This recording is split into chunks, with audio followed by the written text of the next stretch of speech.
Not all searches mean the same thing. So you need to confirm the search intent, what the viewer is actually looking for.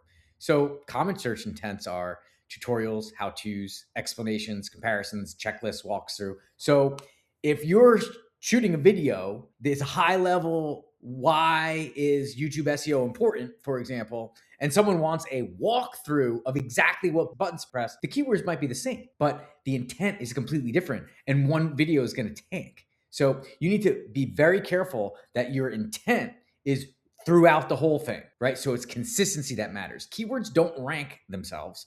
Videos rank when they satisfy intent. It's all about user behavior. If there's a mismatch, that's going to lead to a problem. It's going to lead to the low retention, low engagement, and essentially poor performance. So the key takeaway is alignment on intent matters way more than the keyword volume or exactly what the keyword is.